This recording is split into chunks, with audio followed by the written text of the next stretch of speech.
All right, Dan, welcome back today. We're just going to talk about your experience with unsettling games. Just a normal session. Nothing unusual happening in the room whatsoever. No. Your waiting room felt weird. Ooh, no, it didn't. No, it didn't. Perfectly normal waiting room. Chairs, magazines. Absolutely no repeating corridors or noises. None. Alright. Well, I played Little Nightmares and lovely. Childhood dread, very productive. Please continue and don't look at the coat rack. Did that move? It's expressing itself. We encourage that. Carry on. Mm-hmm. Okay. Anyway, Dark Souls has made me very paranoid about chests, and I think. Yes. Speaking of which, don't touch the tissue box. Is it breathing? It's processing emotions. Dan, let it. Okay. Now, yes. You mentioned Bloodborne. How are you feeling about lampposts? I'm still convinced they're judging me. Very British of you. Now, please don't look at the window. Oh, is your window? No. I feel dumb asking, is your window trying to speak? It's expressing boundaries. We respect that, yes. This whole room just feels wrong. That is projection, or humidity, or the hallway. Which hallway? Dan, did you do anything? Did you open anything in the waiting room? That was a glowing bathroom door. I just thought it was one of those fancy motion sensor loos. Oh, Dan, you opened the PT door. I didn't know. It looked friendly. Friendly, Dan. I'm not paid enough to deal with that hallway. I trained for 8 years to help people process feelings, not to negotiate with supernatural architecture. Should we leave? We should leave, right? No, if we leave, it follows, and I am not paid enough for being followed by a corridor. Did you bring a radio? No. Dan? You need to set better boundaries. Oh, brilliant. Fantastic. The entity's doing therapy now. Dan, you avoid conflict. This is why you opened the door. It's not wrong. Don't validate it. Gains confidence. Dan, have you considered mindfulness? Mindfulness? You trap people in infinite hallways. Everyone has flaws. I swear to God, I'm not paid enough to argue with a haunted radio about coping strategies. Dan, this week's episode is about discomfort. Just let it sink in. Sit with it for a bit. Right, yes, fine. Let's begin this week's episode, and if at any point you feel overwhelmed, raise your hand and I'll bring you a grounding object. Today's options are a mug of tea insisting it's fine, a stress ball that's judging you, or a cardigan that's absolutely done with its jar and it's out the door. My mother brought me that. I'm absolutely not paying for this session. Hydration. I need that. Hydration break. Yes. Speaking of, I assume you know that's what they've worked in to change the structure of football in the World Cup. Yes, and I've seen it's been adopted many other places. It's kind of annoying, although I know how to streamline it so the games don't take forever. Go on. And it is actually a creation from the US. 1904, St. Louis Olympics, marathon. Guy was bored, I assume, put a single water station in the course because he wanted to see what happened when people were dehydrated. Spoilers, doesn't go well. But elite biohacking. His trainers followed him in a car and gave him cocktails of brandy and strychnine. For the hard of learning, that's rat poison. Perfect. Bro was blitzed off his tits, did not know. Imagine, 80th minute and suddenly Harry Kane is like hallucinating ostriches with the face of Wilford Brimley. It's going to be a lot more entertaining. There was apparently another guy, that guy, Thomas Hicks, that was followed. He won. on rat poison and brandy. I'm sure he's probably running away from something. Yeah, he probably saw some stuff. Although, one guy, he was actually chased a mile off course by wild dogs. On that, my name is Dan. And my name is Dan also, and I say bring back wild dogs. Yep, and if you missed that bit, you should be listening to the audio version where you get the weird outtakes. The video version is a little bit more streamlined, but it will still make you feel uncomfortable like this podcast this time, as we're going to be talking about the games that make us feel just a little bit icky, because I have played some this week and I have opinions on them. Yes, I know I've played one of the same ones. And let's jump straight into that one. So, it is called Buckshot Roulette. Buckshot Roulette. So this just kind of dropped on Games Pass out of nowhere, didn't it? Yeah, I was just cruising the other day, like, what's in there? What can I have a go at? I was like, this looks weird. Yeah, I think I was there late one night, a couple of hydration breaks, and I was like, let's just check out some of the, let's say, the dark side of Games Pass, because this game actually basically brought about the entire topic of this podcast, because it made me feel a little bit icky, a little bit uncomfortable. It gave me the spiritual equivalent of stepping in a puddle in socks. It just was like, It feels a little bit wrong to play. Yes. It's wild. It's such a simple premise, but not necessarily a good one. No, so essentially the premise is it's Russian roulette with a shotgun. And I think essentially, because these are the only games we play, it is a roguelike. Yeah, basically. But there's pretty much permadeath. Yeah. So the basic premise is you are in some sort of weird nightclub. It looks like an industrial one. I'm going to guess somewhere in West Germany just because. And you go in and you see the dealer, who already will unsettle you because he's a big moon-faced... It's giving Zelda. Yeah, it's a mix between like Five Nights at Freddy's and like the moon from Majora's Mask. Yeah, it's not... It's all pleasant. razor teeth and way too happy to be playing Russian roulette in a dark corner of a club. And it's got grabby Donald Trump hands going at you the whole You're time. like, Yeah. And you're wondering probably how you do Russian roulette with a pump-action shotgun. Short answer is don't. Long answer, they shuffle in blanks and live rounds. And then you basically get random little perks and buffs to try and beat your opponent in 3 rounds to not die. yeah, so essentially you have a pool of health. You can die like 7 times.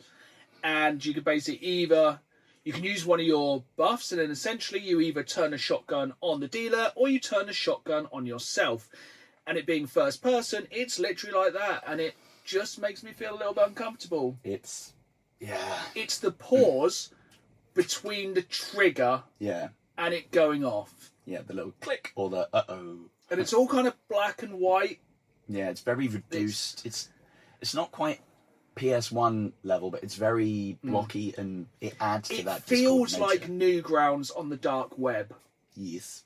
It feels like something you shouldn't be playing. Yeah, like someone gave you a ROM hack. Or you've downloaded it from somewhere just a little bit dodgy. It doesn't really feel like it should have been front and centre on the Xbox Games Pass. Yeah, thing is, I presume it has an 18 rating because of content. Yeah. But the thing, there's no like gratuitous headshots or anything. It just goes to black. Yeah, you hear the gunshot and then it cuts out to either you or the dealer getting defibbed back to life. Yeah, it's very weird.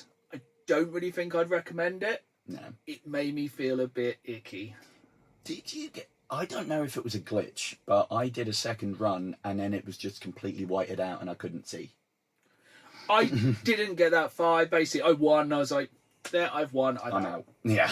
As with all gambling, if you actually win, probably just walk away, especially if it's Russian roulette, which you definitely shouldn't play anyway. Yeah, it is actually somehow more upsetting than the VR Russian roulette I have actually played. Yeah, it's everything about it. The sound design's a bit creepy. The graphics are creepy. It's a very well-made game for the feeling of getting under your skin. Yes. Yeah. And that's what it is. I think they're going for the kind of shock factor. Yeah. And, we're not being prudish about it. We like our grim horror. Oh, and yeah, this 100%. is surprisingly up there. Yeah, and what's kind of disappointing about it as well is I was expecting more in the way of mechanics. Like, akin to Inscription or... what's that weird one? Clover Pit. Like being able to get some perpetual or persistent upgrades, or something more than just some beer to... Like, one of the things is you chug a beer, shotgun it, I guess, and then eject a cartridge. So you can then, like, skew the odds in your favour. Or you can, like, turn into a sawn-off shotgun and literally cut the end off, and it does double damage. It's pretty fun. However, whenever I did that, it's always like, that was a blank, mate. Whee! Like, oh. Yeah, but then you can also get that one where you can know what the next one is. That's pretty the cool. magnifying glass, which you also then break, and then everything in that game is made to make you feel uncomfortable. Yeah, and it does it well. So, 2 out of 10, don't really recommend. No. If you want something a bit creepy, a bit dark, play that. Probably avoid. Yeah, it's... I don't know. It's not made us feel weird, but it's the entire topic of this podcast. But did you play anything that didn't make you feel weird this week? Yes. Well, I played something else that made me feel weird in a different way, and that was Abyssus. Strangely, I didn't get on with it. Did you not? No, I think I'm too spoiled with other mechanics that now are sort of boomer shooter style thing. That's fair. It doesn't have the greatest amount of depth. Mm. If you excuse the pun. If you haven't played it, it's about taking a submarine down to a dungeon and descending it. That's the joke. It's a strong concept, and I did like it for a bit, but not being able to go ADS or like some of the stuff, it was too floaty for me, and there wasn't enough sort of, I don't know, god mode nonsense like you get on Bolt Gun. Yeah, fair. There's no, it just basically seems to get to a point where it's just too hard and you're kind of going to die. Yeah, it's like, oh, there's 400 golems running at me. Because I'll deal with that now. Oh, no, I'm dead. Fine. I think that's one of the things with Games Pass. For better or worse, you are really spoilt. Because I think there was one night, which is what a lot of the games I'm going to talk about, where I just played like 5 different games for like half an hour each. Yeah, and I think I can guess one of those was Escape the Backrooms. Yes. Yeah, because I saw that pop up. I was like, Dan played this. I'll give it a go. Spoiler alert. So I went to see The Backrooms in the cinema a couple of weeks ago. Yeah. Fully enjoyed it. Definitely, absolutely perfectly captures the vibe. The game also... Have you played it as well? Yes. The game also perfectly catches the vibe. It just is a real throwback to those kind of YouTube videos. It's exactly the same as that. Did you like it? I didn't hate it. It was odd. I was annoyed at the fact I managed to get the key in the first area, and then the thing was just like squiggle. It's like, oh, shit. Yeah, this monster design's not great, but I don't think it ever was. No. And it was, the first couple of times I saw it, I lost it so easily. It was like, oh, he's gone. Got the key. It's like, I know where you are. I know your IP address. Come here. Yeah. I found it really annoying for the fact it's really hard to find your way, which I know is the entire premise of the game, but it just really annoyed me. Yeah, if I wasn't going full TISM mode, I wouldn't have made it back from where I got the key to the door to even get killed anyway. So did you just get killed, Wheeler? Yeah. That was another example of it's Games Pass. I played it for about 20 minutes. I will probably never play it again. Yeah, I thought, I'll give it a crack. Nah.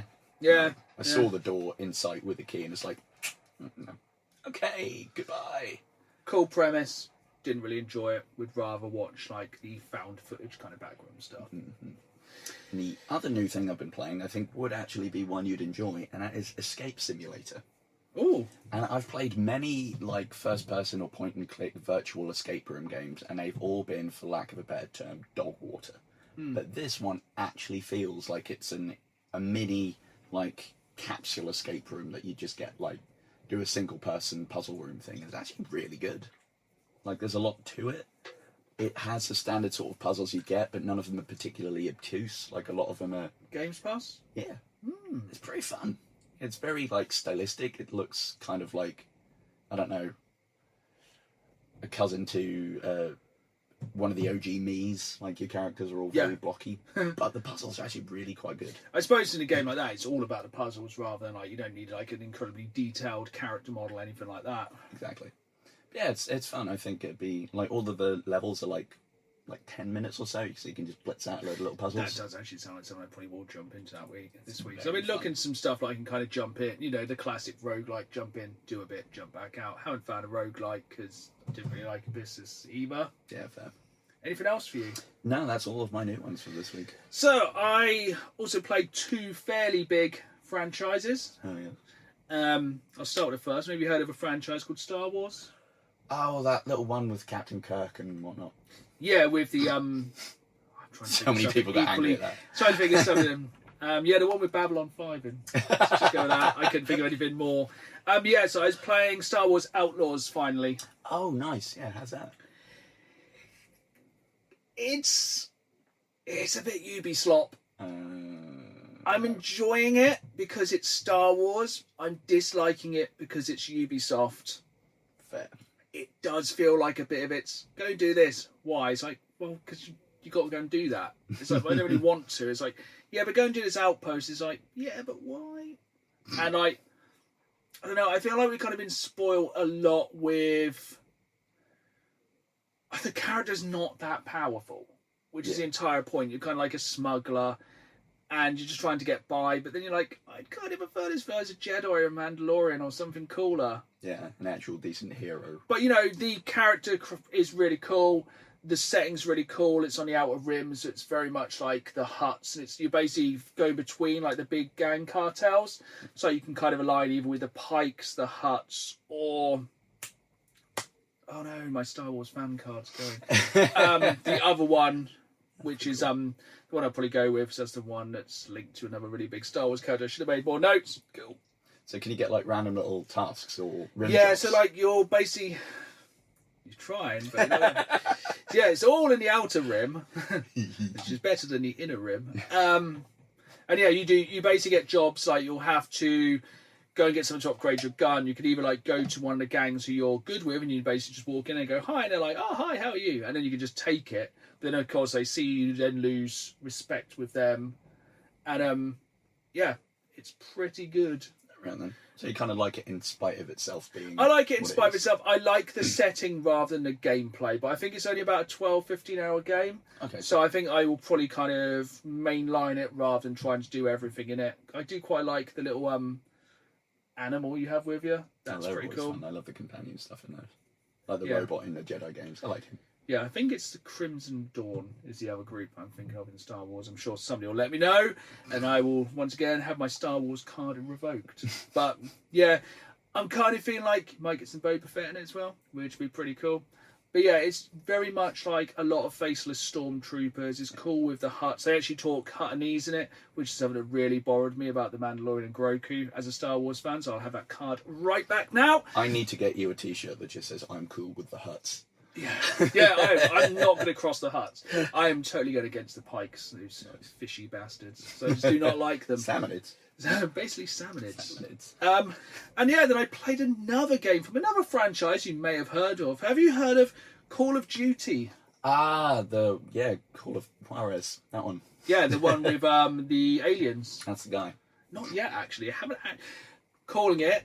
Next 10 years, Call of Duty will have aliens. Into space. I was basically going through Games Pass going, play a bit of this, play a bit of this. The more hydration breaks I had, the more I was like, I'm not really paying too much attention. I need something on the low end of the IQ scale. I was like, Call of Duty. Something I don't have to really pay attention to. So yeah, I started playing Call of Duty Modern Warfare. Not Call of Duty 4 Modern Warfare, Call of Duty Modern Warfare, which I think dropped about a decade ago now.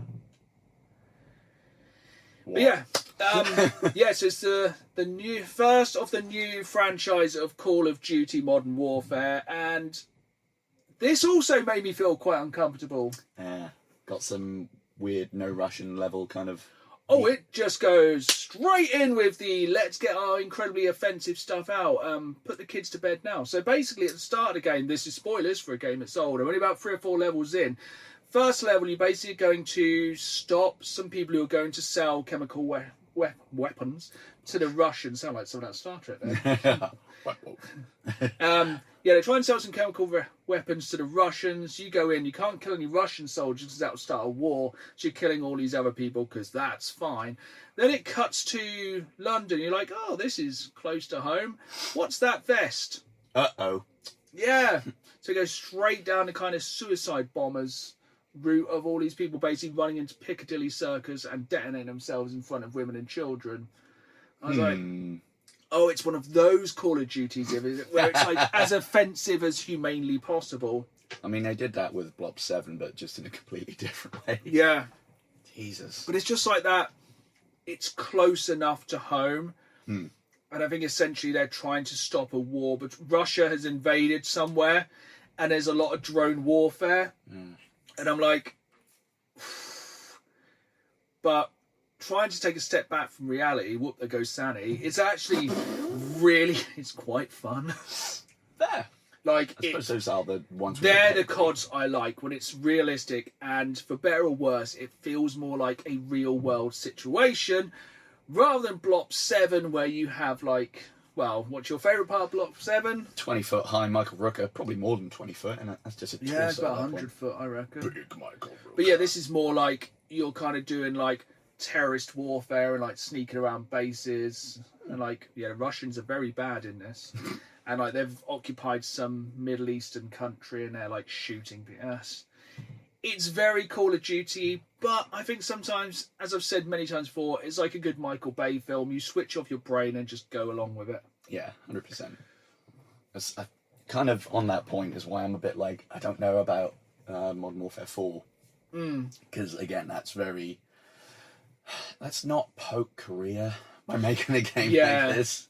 Yeah, I feel like I'm actually going to play through the whole new Modern Warfare trilogy as of now, and then it'll be the fourth one in November, I presume, because that's what always happens. Yeah, I think they've moved it slightly earlier, and it's October, I think, just to avoid COD, because it is usually November. We'll not be playing it day one, because what I normally like to do is pick up the CODs physically. I did play it on Games Pass because I was being too lazy to go about 3 foot that way and pick up the disc, but I do have it for when they inevitably take it away. But yeah, speaking of, let's go on to some really light and breezy news. Yes, so for anyone listening to the audio version of the pods, I did pop a little intro on last week because the curse hit full force. Yes, and we are recording this probably as early as we've ever recorded it this week. So I can't wait to see what happens next time. So it is Monday the 13th of July, for those who want historical proof of what's going on. So yeah, wait for something great to happen before we drop this one. That's why we're going not as on topic of the news this week. We're like just games that make us feel uncomfortable, just because that's what we've been playing. So do you want to start the news, or do you want me to jump in? So I can run with this one for a minute. So last podcast we spoke about the death of physical media in gaming and where we sat on that. And what was it? Not even 2 hours after we finished recording, Sony were like, "Hey, what if we just off the dome? What if we stopped making physical discs and you have to deal with it?" Like, well, not quite yet. True, but the end of 2027. Yeah, which some people are speculating might be because the PS6 is going to come around then, and it's not going to have a disc drive, so we can all bend over and take it like a good boy. Interestingly, straight after this, within about 2 days, the Sony CEO sold about 56%, all of his shares, which equaled 56% in PlayStation. So the majority shareholder has jumped ship. Yeah. Well, that's... have you seen any Sony social media for anything in the past week? To their credit, 2 days later, they did tell us about a new fight stick peripheral. And how did the comments go on that one? They are getting roasted like insert your friend's mum's name right here. They are getting absolutely destroyed on social media by companies such as Domino's as well. Yep. Domino's, KFC, and literally anyone that's ever bought a PlayStation. I'm actually surprised Xbox hasn't jumped in and gone, do you know what? Let's just give them a bit of a kick. But don't worry, Xbox has finally pooped the bed this year. They've done very well to not do anything dickish for 7 months or so. Yeah, which is a record for them. But we'll get on to that in a minute. Xbox has definitely pooped the bed. They have done pooped.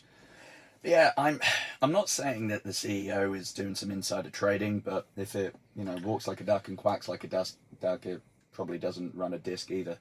Yeah. So yeah, I did enjoy all of the trolling of them though. It's quite good. But again, it's like piracy, mate. Especially as if you're inactive for 3 years, they can just delete your entire digital catalogue. Yeah. So don't drop into a coma if you own a PlayStation.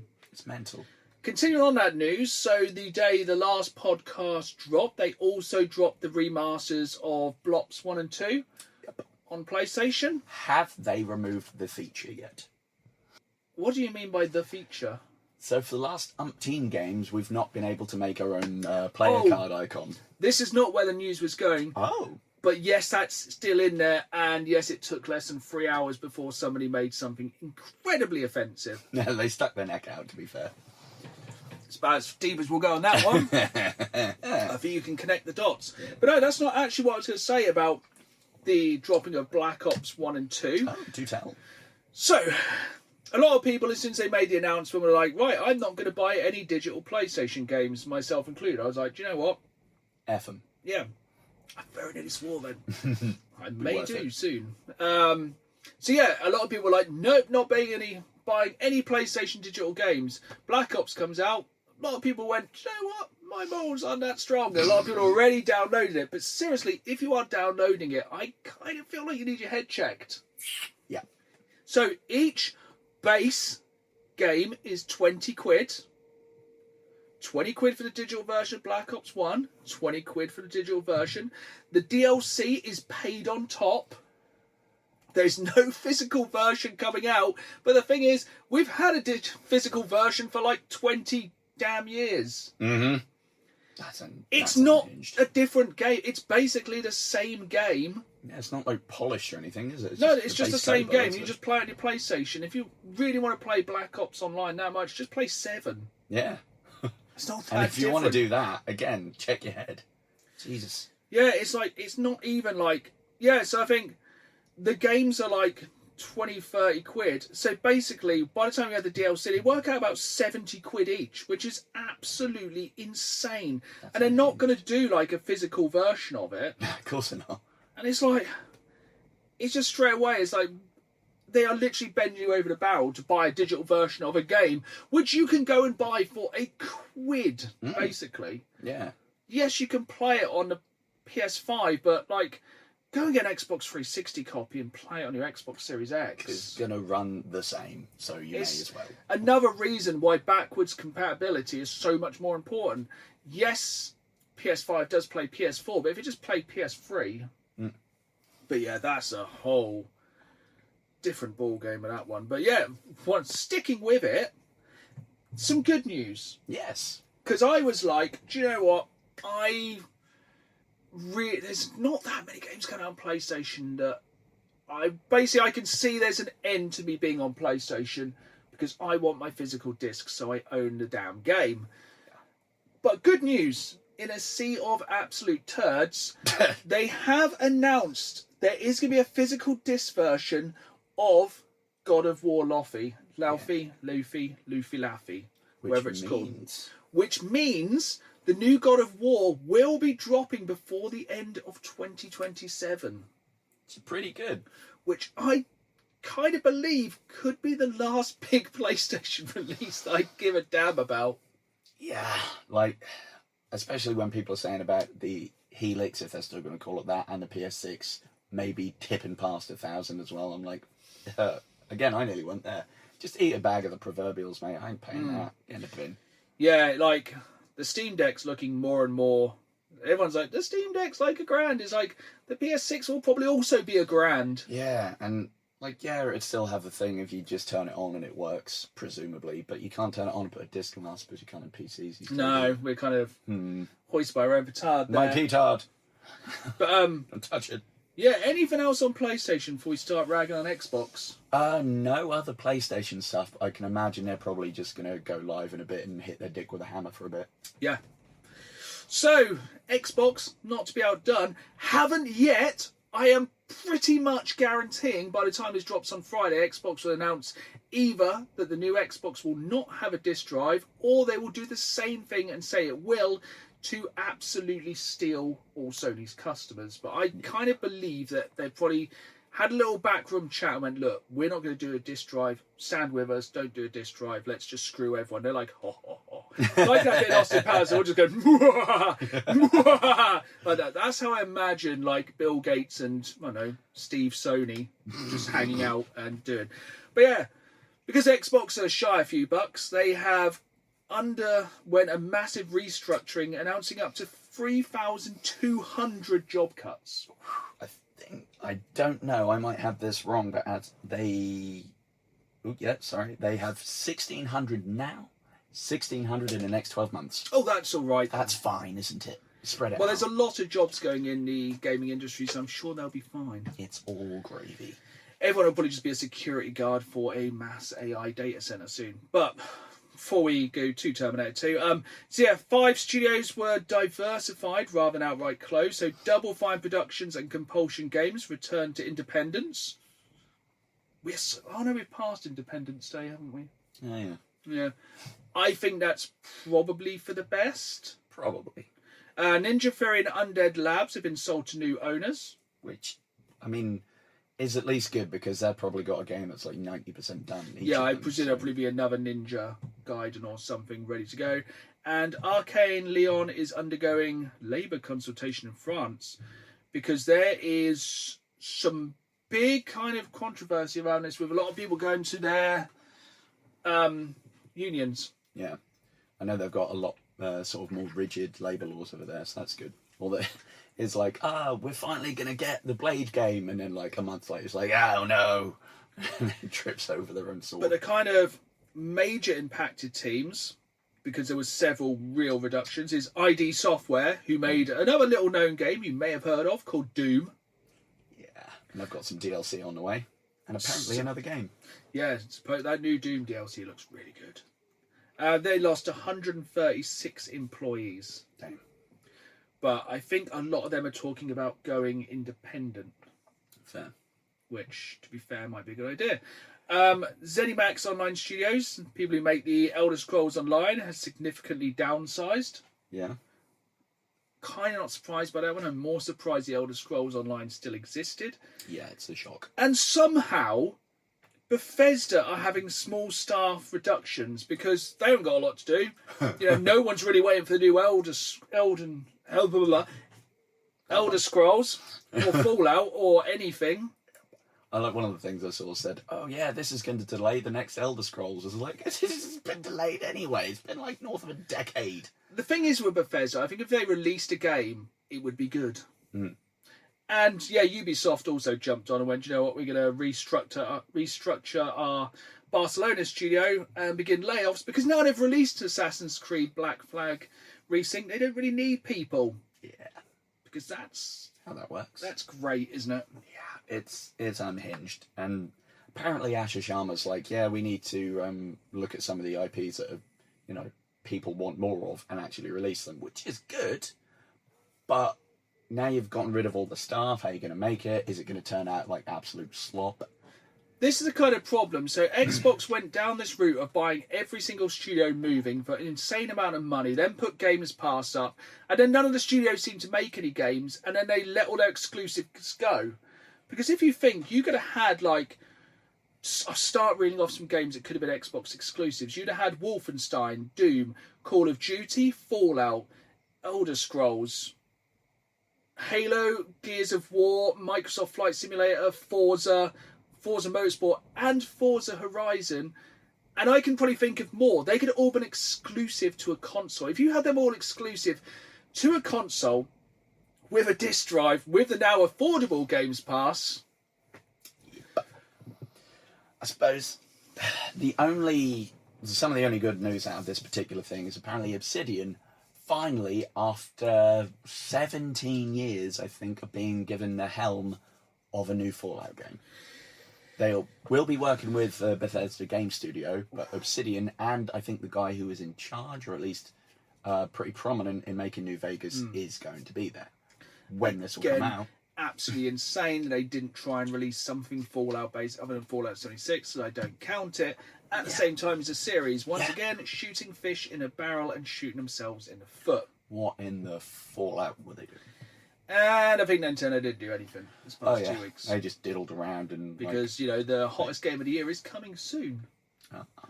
With Splatoon. Splatoon Raiders. Very excited for that one. Any more news from yourself? Now, I'm sorry, that was less news and more ranting of two middle-aged men who like little discs. So, I have a fun one for you. Oh, good. This one comes to us from Fort Wayne, Indiana. So, a man from Indiana was charged with a felony after he was accused of using blank to start a fire, to then cover up the felony. Would you like to... I'm going to give you 2 guesses, because this is what he tried to use to make the fire. Or he did, to be honest. See, I always feel like, is it random? Yeah. It's not what you would expect. Is it an Xbox? No, that would be on brand. Well, this is an Xbox. I'm thinking it's something gaming related. It's not going to be something obvious like petrol or anything. No, he did use some sort of flammable material like that, but he was using this particular thing as trying to cover the felony. I don't really know his logic on it, to be perfectly honest. Was he pretending to play his Switch 2 while something burned down? No. I'm all out of ideas. Now it's a PlayStation just pretending that everything is fine while it's on fire. So, I'll read the rest of it first. While attending to the fire, the suspect's family told first responders he was missing. Meanwhile, officers were attending to the suspect who had said had been stabbed in downtown Fort Wayne. According to the affidavit, it wasn't until later after the suspect had been taken to the hospital that he admitted to the police that he had inflicted the wound on himself and started the fire in the garage. Now, I will go back to the first line. On May 6th, a man was charged with arson after police say he cut off his own penis, doused it with gasoline, and lit it on fire in the garage of his mother's house.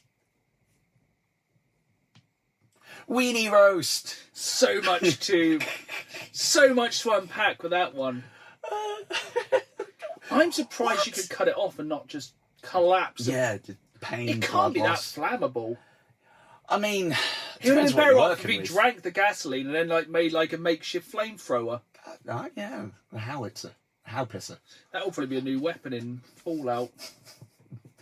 Yeah, I don't know. I feel like at that point the penis is extraneous. The gasoline would have done it, and he could have just stabbed himself in the arm. I don't know why he was like, I'm going to bob it myself, just to. I don't know. I do not know, but I'm determined to bring you all of the weird things I can find from. The thing is, as well, it's either going to be absolutely huge, and he was like, do you know what? It's enough to start a fire, or it's so small he wouldn't miss it. That's very true. I could start a bushfire, I think. Right, continuing the insanity. The final of March Madness. Yes. So last time we had a triple threat. And it ended in a draw. Yeah. Somehow, the second draw this year, which I don't know how that happened, but we definitely have a conclusive winner this time. Now, I don't know how it was voted, but I know in my internal logic who I would go with as winning, and I can back it up. So, if you missed it, it was Metal Gear Rex being piloted by Solid Snake in the remains of a box factory versus Shin Godzilla Phase 4, because Shin Godzilla has gone through Phase 2, 3 and 4. Mm-hmm. Evolving during this. Which side do you want to take? And I'll argue the opposite. I'm going to take Metal Gear. Take Metal Gear? Mm-hmm. Okay. So, Metal Gears, they are all about proliferation of nuclear weapons and what will... Wait, no. Oh, you have really backed yourself into a corner here. I've tumbled ass first. No!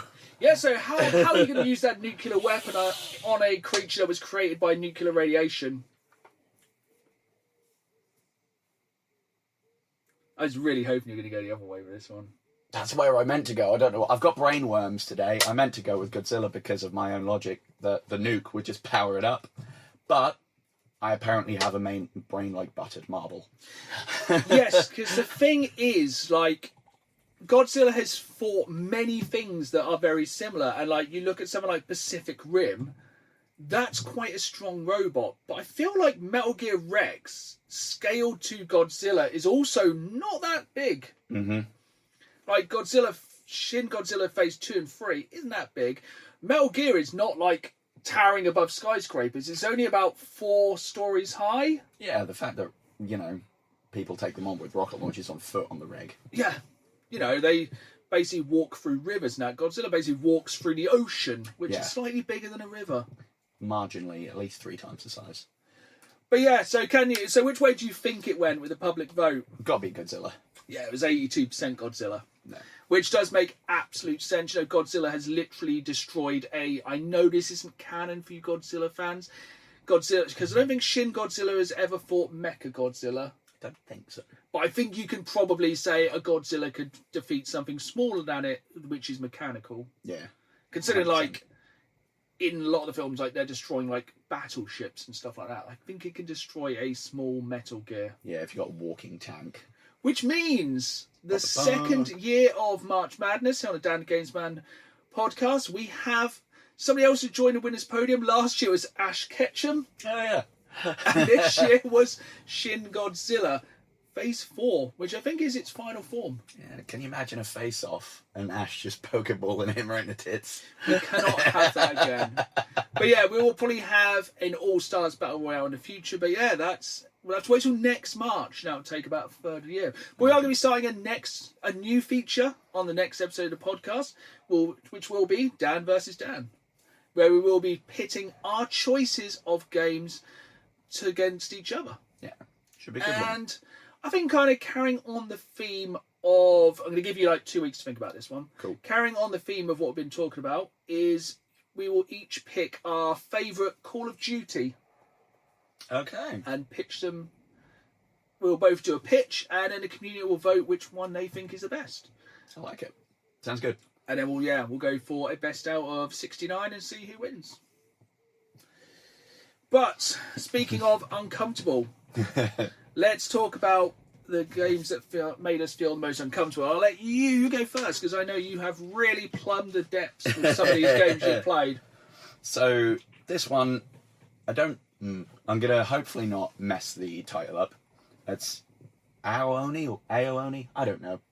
But it's when was it? Probably like 2010s freeware game that was made in RPG Maker. Standard sort of premise, haunted house. You're a teenager of some description. You go in with your friends, and quelle surprise, it goes badly. It's one of your standard like top-down looking kind of thing. It's not a graphical powerhouse, but occasionally it will cut in with like a weird JPEG that's like right up in your grill, and it has the stalker enemy kind of thing, and it's some scripted, some random, but it's this. Oh dear. Yeah, this. Let's see if I can get that on there. Yeah, I think you got it. That mofo just chasing you around the house. Oh, good heavens. And when it touches some of your friends and kills them, it just turns them into other versions of this blueberry monstrosity.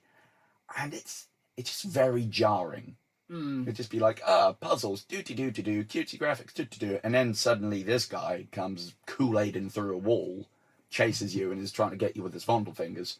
And I think it's a juxtaposition of the art style, and then suddenly like this massive JPEG monster just being like, hello, and then chasing you around. It's very weird. I think those kind of early horror games like that, where you're essentially being stalked by something, as a general rule, will make you feel uncomfortable. Did you ever play the Slender Man game where you had to like find like the 7 or 8 pages of yeah. That was good. Terrible, but good. Yeah, it wasn't a great game, but it was kind of that right level of scary. Yeah.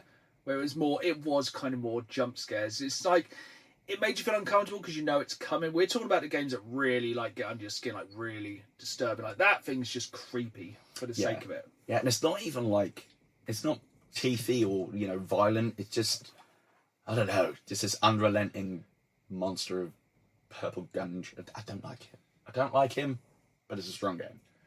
Yes. So I'm going to go for something totally and utterly different, but I feel like I can add this to pretty much any list that ever comes out.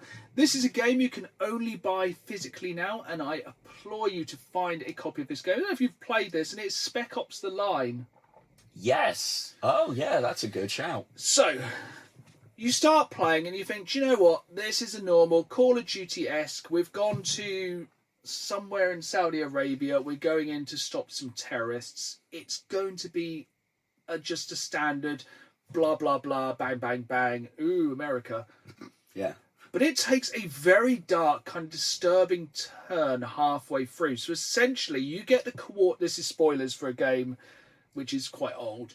You get the coordinates of an enemy platoon, and then you decide to commit a war crime because it's desperate times. This entire game is basically around the parameters of you can't really follow the rules of engagement even though you should, but what's it going to do to your psyche overall?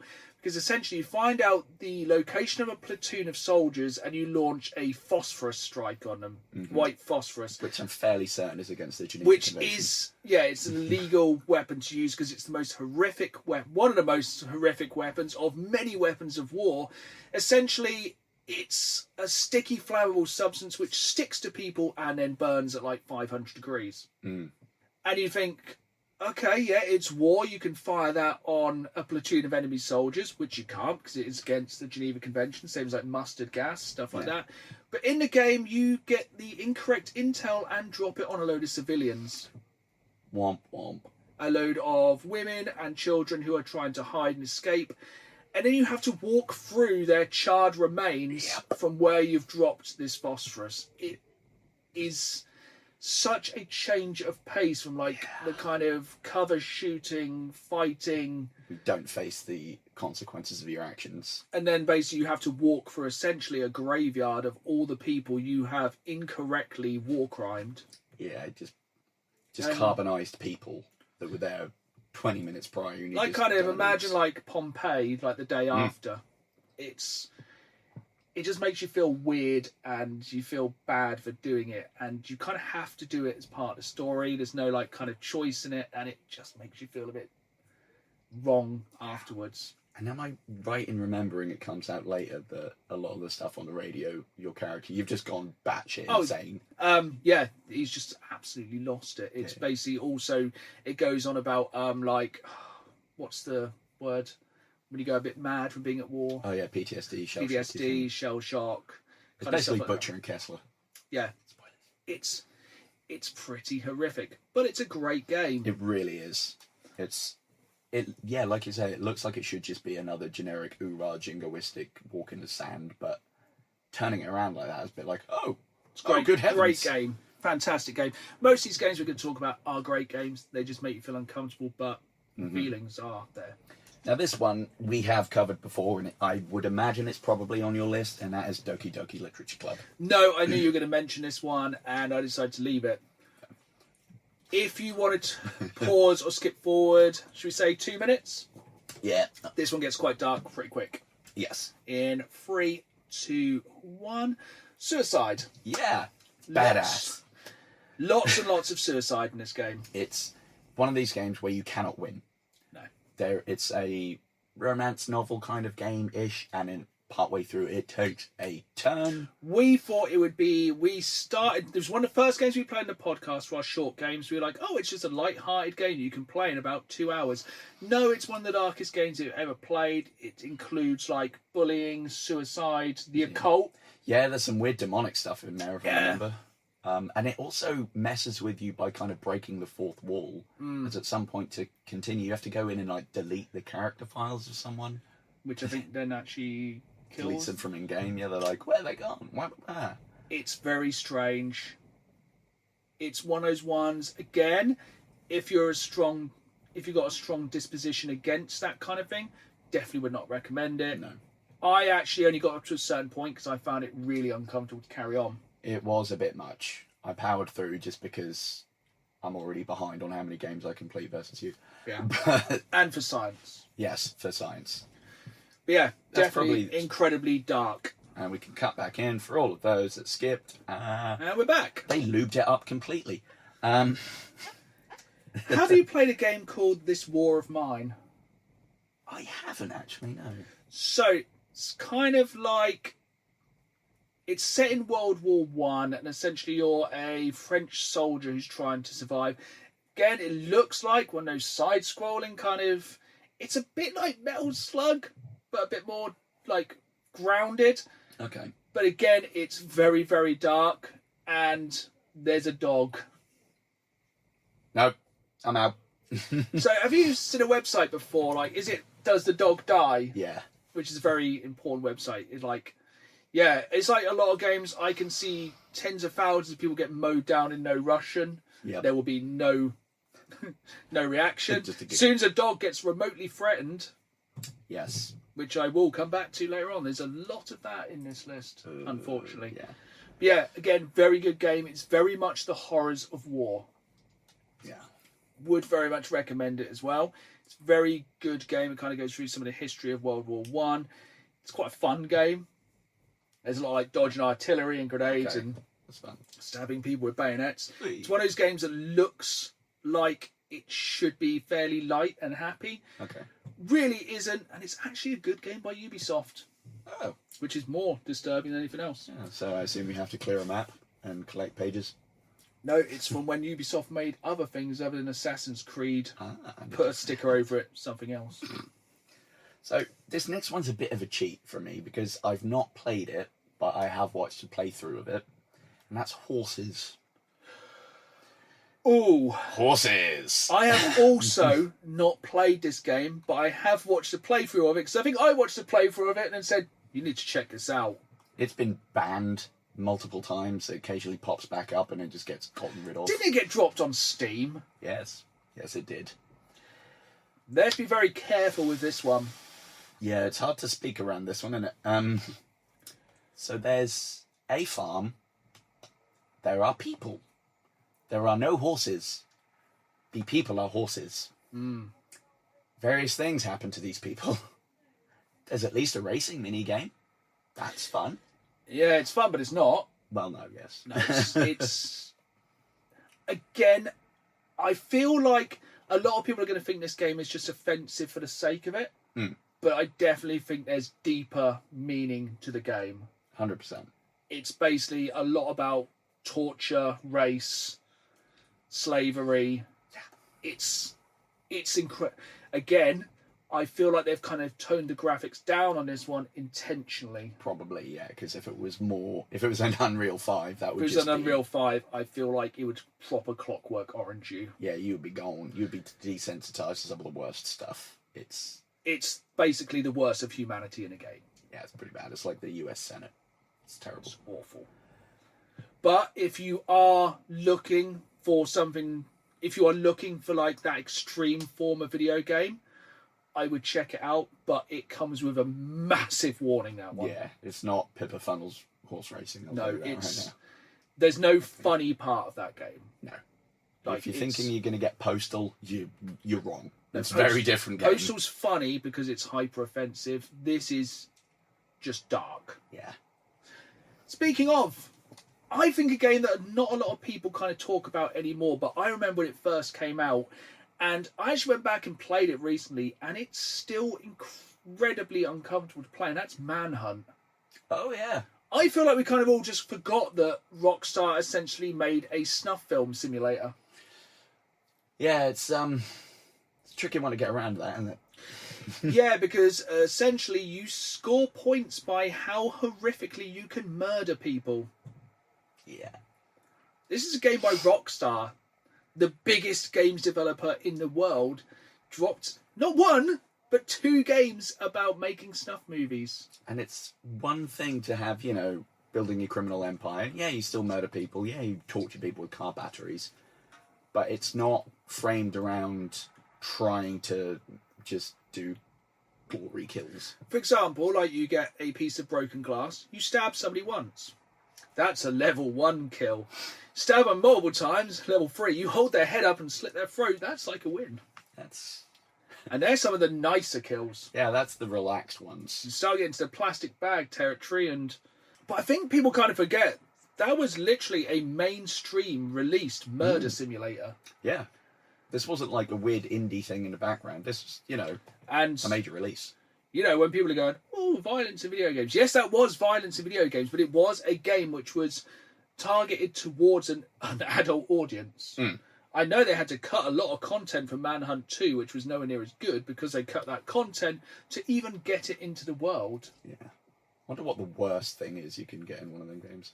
I don't think I've played it in a long time. I don't remember it that well. The chainsaw got pretty horrific, and there was somebody who wore like a severed pig's head. Which was, the David Cameron. Great reference. My next one, I think I have mentioned before, and this one is more of your traditional, creepy, but Dungeon Nightmares.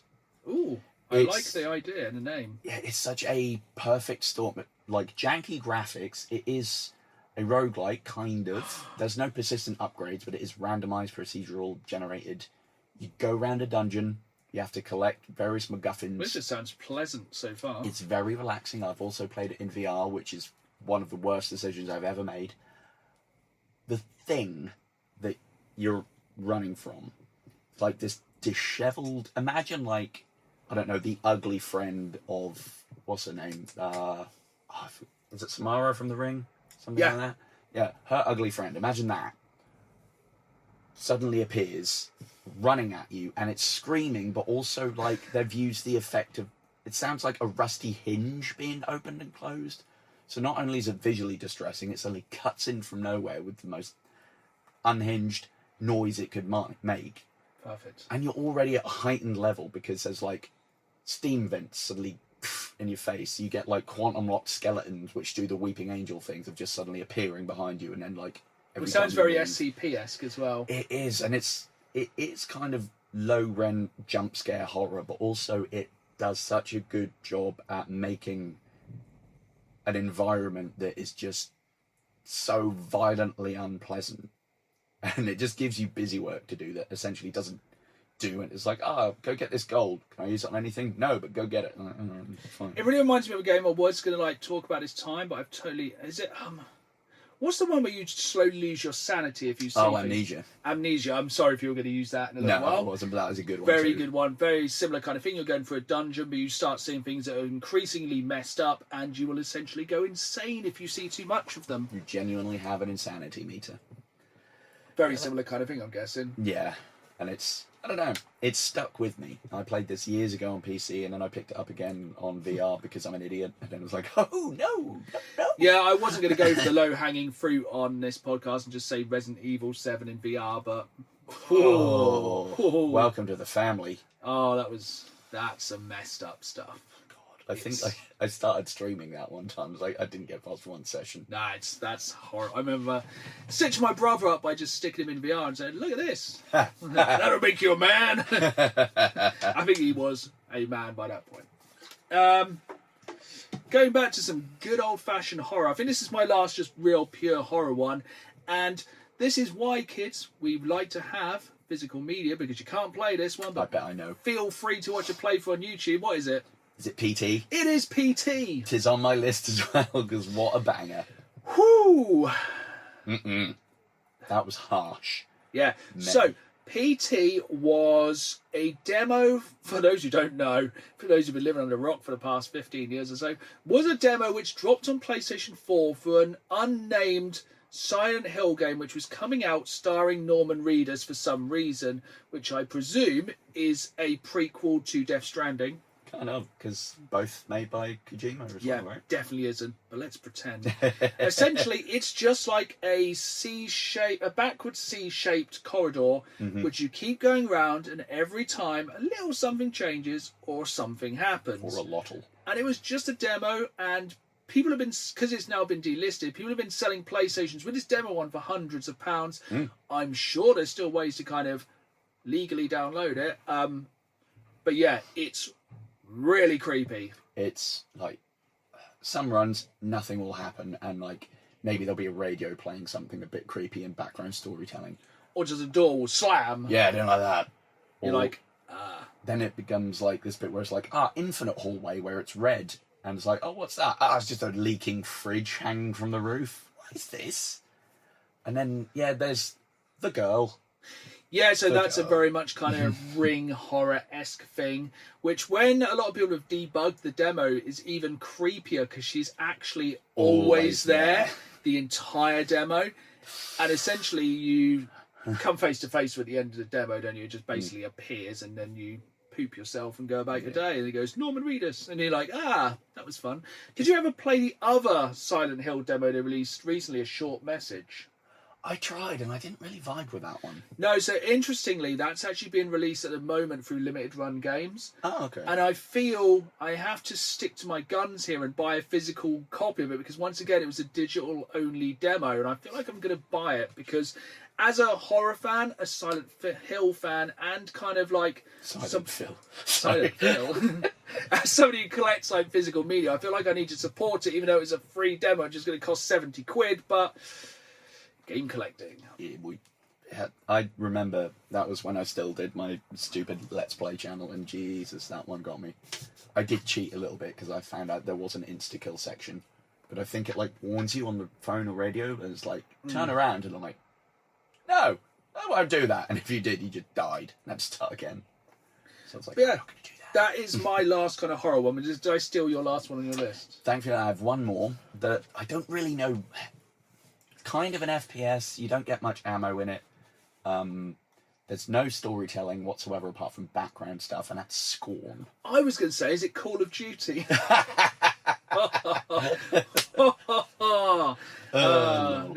Easy jabs. Low hanging fruit.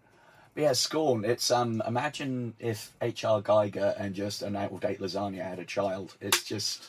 Oh, that sounds terrible. Yeah, but body good. horror. Your gun is like this bioorganic thing. Ah, yes. Squishy tubes. Is it one of the you need to put your hand in multiple things? Yeah, you're always going in some sort of nebulous cloaca that gives you an upgrade. I did see footage of that, and it looked. Does it play well? It doesn't play like it should have combat in it. It plays more like a walking sim. Yeah. It's okay. It's not great, but just the fact that The art design is great. It's weird because it's kind of flashy in H.R. Geiger, but also in some bits kind of Art Deco, but covered in ham. It's very weird. Yes, I do. Look it up. That is a perfect description. No speech. Everything you pick up kind of contextually, so it's even more unsettling because you don't ever really know what's happening. Such an odd game. It's unsettling. It's kind of scary. It's disorienting. It's worth a play. I think it's on Games Pass. Yeah. I probably won't check that one out because you didn't really sell it to me. But if you like the sound of that, it's on Games Pass. I'm going to go over a really random one here before I go into my final one. So, have you played a game called Everyone's Gone to the Rapture? I meant to play that, but I never did. I think it has a really uncomfortable thing because essentially you just wake up one day and poof, everyone's gone to the rapture. And you're essentially trying to work out why you've been left behind and solve the mystery of what's going on. It's essentially a walking simulator.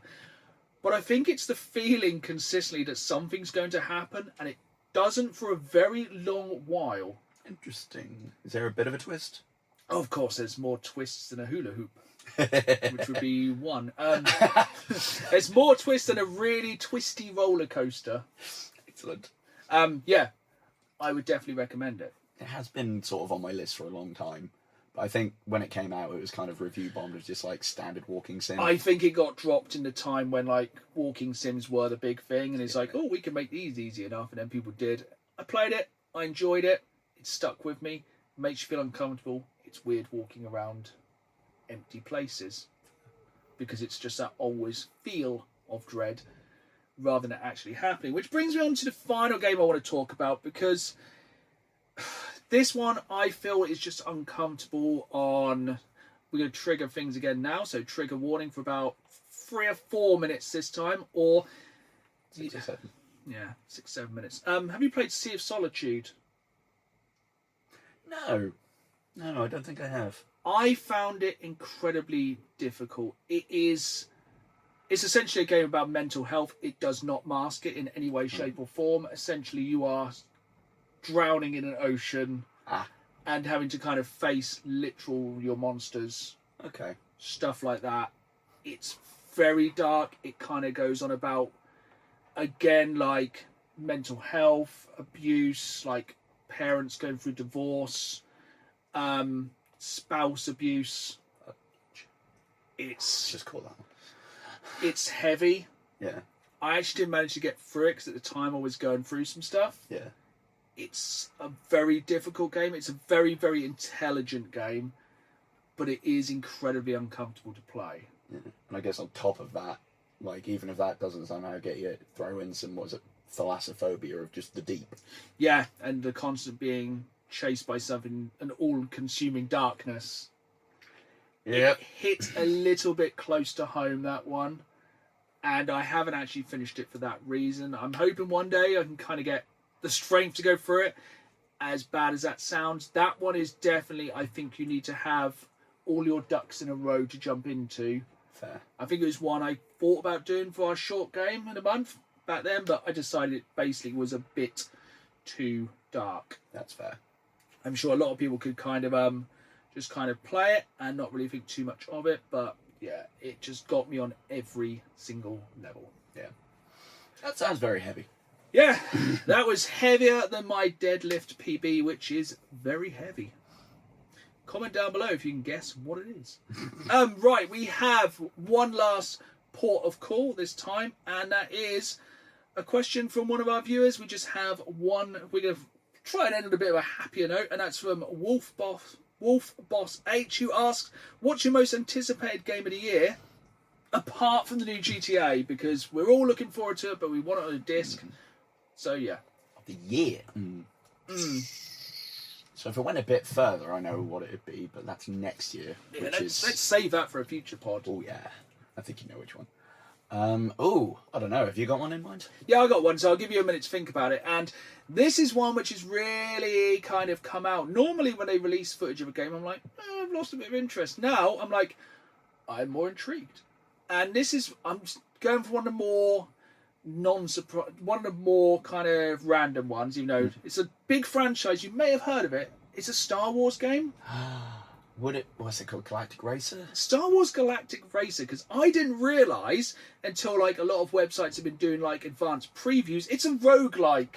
I'm sorry, what? It's a roguelike, it's a very roguelite racing game from the people who made Burnout in the Star Wars universe, where essentially like you have to go through 4 races to win a planet. Yeah. But if you don't come in the top 3 in any of those races, you go back to the start. But you then carry on with any upgrades you've brought up to that point, making it a bit of a roguelike. And it has like Mario Kart-esque starts. So like if you start your engine at the right time, you get a boost. You can also try and push it, like I don't know if you remember playing the old school pod racer games, where you can push it as fast as possible, but you might blow your engine up. And also, I think it has like a single player campaign, which is about 12 or 15 hours going through like different planets, where you kind of start off on like speeder bikes and go to like skiffs and kind of hovers, like the hover car kind of things, and then build up to pod racing. And it sounds really good. Actually, sounds pretty baller, to be fair. And it's a racer by the people who made Burnout. So I was already hooked from the idea of a racer made by the Burnout people because it's been too long. But that, yeah, that's really kind of come out of nowhere, because I was like, it'll probably be alright. And it's like, actually, that sounds very, very good. It sounds like it crosses a lot of... Yeah. I will not pre-order it, though, because I don't trust anyone. That's fair. And I think I've said before, I love an arcade racer. I'm not good at more technical races. No, I like to bounce off the walls. Yeah, I mean, who needs a break in a game, honestly? Exactly, it's all about boosting as fast as possible. As fast. If I go fast enough, I'll just carom off the corners. I don't need to turn. Have you had enough time to think about one? I think, strangely, after you showed me the trailer from last pod, Splatoon Raiders, because that actually looked really fun. That's really good, though. I want it. Like, just all the upgrades, all the nonsense. Just have you pre-ordered yet? Not yet, no. Because I don't believe in it anymore. I think it's about a week away. I have pre-ordered at the moment because I kind of trust Nintendo's quality control. So please don't screw me over, Nintendo, and release garbage. Is it just because it has salmonids? And the salmonids are pretty funny, to be honest. Yeah, like the entire game looks really, really good fun. Yeah, pots and pan hats, just fighting these weird munted fish. I'm yeah. down. Yeah, I'm really excited for it. I've actually pre-ordered it. It's probably the next game I'm going to play after the glut I'm going through at the moment. Yeah, and like a little third-person bullet hell thing. Yeah. It's not to enjoy. And I think with like the Nintendo level of kind of addiction and pick up and play, I reckon it's going to be one of those ones where it's really easy to jump into but difficult to master. Yeah, and difficult to pull yourself away from.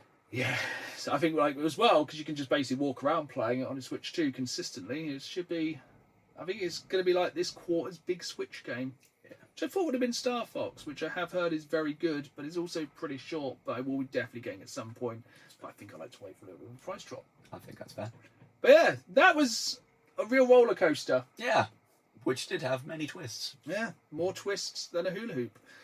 But yeah, that has been the Dan the Games Man podcast. You can listen to wherever you get your podcasts and watch the video version exclusively on the Dan the Games Man YouTube channel. We were going to make a separate channel and we realised that's a lot of admin. So I'm going to keep it at the home of the Dan the Games Man podcast on the same channel. You may see some shorts from another channel. We've made a secret channel just in case we ever get demonetized or something if Dan swears more than once in an episode. But yeah, make sure you follow us on your podcast provider.